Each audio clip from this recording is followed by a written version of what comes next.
This is the WiMiUS P62 Pro Smart Outdoor Projector, and I've been using it for 8 months straight. I set it up for movie nights, weekend sports, and some casual gaming, and I've kept it in regular rotation instead of my TV whenever I can dim the lights. From my experience, it hits that sweet spot of convenience and image quality for the price, and I've got a good feel for where it shines and where it doesn't. Key features that matter day to day start with the AI setup. Autofocus locks in quickly and stays sharp even if I nudge the table or change the screen size.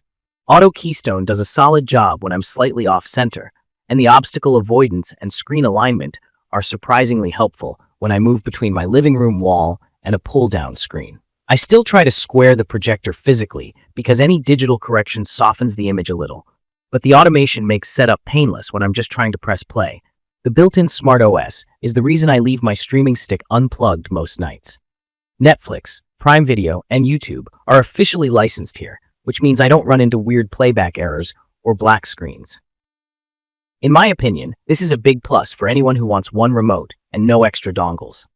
The App Store covers the essentials, the browser works for quick clips, and the OTA updates have actually improved stability over time. I've had a couple of app hiccups, mostly with heavy Wi-Fi traffic at home, but a reboot or switching from 5 GHz to 2.4 GHz usually clears it up. Image quality is where this projector earns its keep. It's native 1080p with support for 4K input, which means it downscales a 4K source, but often looks cleaner because of the higher bitrate. With HDR10 turned on, colors pop nicely without looking cartoonish, and skin tones are more natural than I expected from a single LCD unit. Contrast is respectable for this class, and dark scenes hold detail in a dim room. It's bright enough for evening watching with a lamp on, but like most projectors, it's not built to fight midday sun. I close the curtains or switch to high brightness mode when there's ambient light. On a 100 to 120-inch screen, movies and sports look immersive. There's a minor softness toward the corners if I push a very large image or if I lean too hard on keystone. Keeping the lens centered and using the 50 to 100% zoom within reason helps keep the whole frame crisp. Audio surprised me. The dual speakers with Dolby audio are fuller and louder than the typical projector buzzbox sound. Dialogue is clear, and for TV shows or animated films, I don't feel forced to grab a soundbar. When I want more punch, HDMI ARC to a soundbar is plug and play, and two-way Bluetooth makes quick headphone sessions easy.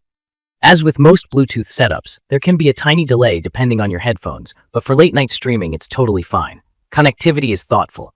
Dual HDMI means my console and laptop can stay hooked up, and dual USB is handy for power and media. Wi-Fi 6 has been stable for me for casting and streaming. AirPlay and Miracast work as expected. Mirroring is great for slideshows and casual video, though I prefer native apps or HDMI for the smoothest playback. The top control buttons are a lifesaver when the remote gets buried in blankets. Gaming is decent for casual play. Sports titles, racers, and adventure games feel fine. Input lag becomes noticeable with fast shooters or fighters, so I keep competitive sessions on a dedicated monitor. The picture holds up well with fast motion, and I haven't seen distracting smearing or rainbow artifacts, which can bother me on some DLP models. Noise and heat are practical concerns, and I'll be straight about it. The fan is audible in a quiet room, more so in high brightness mode. During movies or sports, the soundtrack hides it from me, but in silent scenes you'll notice it if you sit close.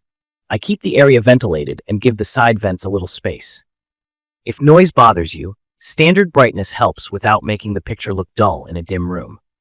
Reliability after 8 months has been better than I expected. I'm well past a few hundred hours of use, and autofocus is still snappy. The lens is clean, and the panel looks uniform aside from that light corner softness at very large sizes. I haven't run into dust blobs or weird color shifts. I do a basic wipe of the lens with a proper cloth and keep the intake area dust-free. The firmware updates have been uneventful and did not reset my settings. I haven't had to use support, but it's reassuring to have multi-year coverage. If you plan to run it several hours every day, keep in mind any budget single LCD projector will benefit from good ventilation and occasional breaks. A few small things I've learned. Mounting pays off. When I put it on a tripod or ceiling mount and nail the alignment, the picture looks sharper and I use less keystone. Using an ALR or even a matte gray screen helps with ambient light. If you're streaming a lot, a strong Wi-Fi signal or a short HDMI run to a streaming stick will make your life easier. And if you want maximum sound quality, ARC to a soundbar is the cleanest setup here. It's perfect for families who want easy movie nights, renters who don't want to mount a giant TV, students who need a portable big screen, and anyone who wants Netflix and Prime working without extra gear. From my experience, the convenience factor is what keeps me using it so much. The picture looks legitimately cinematic in a dim room, the speakers are better than expected, and setup time is basically the time it takes for the projector to boot. In my opinion, the weak spots are manageable if you know them. It won't replace a bright TV at noon with blinds open. The fan is not silent. Hardcore gamers will still want a low-latency monitor or a faster projector. And while mine has been reliable, I treat it like any electronics purchase. Keep the airflow clean, update firmware, and save the box just in case. I'd recommend this for anyone who values plug-and-play streaming, solid 1080p clarity, and flexible mounting. If your priority is silent operation and tournament-grade input lag, you'll want to spend more on a model aimed at that crowd. If your priority is big-screen movies with minimal fuss, this fits that lifestyle well. In conclusion, the WiMiUS P62 Pro delivers exactly what I hoped for over these 8 months. Quick setup, dependable apps, a bright and punchy picture in the right conditions, and audio that doesn't force a soundbar. It's not flashy, it's just practical and enjoyable to live with, and that's why it stayed in my living room. You can view detailed information about the WiMiUS P62 Pro in the comments section. Thank you for watching.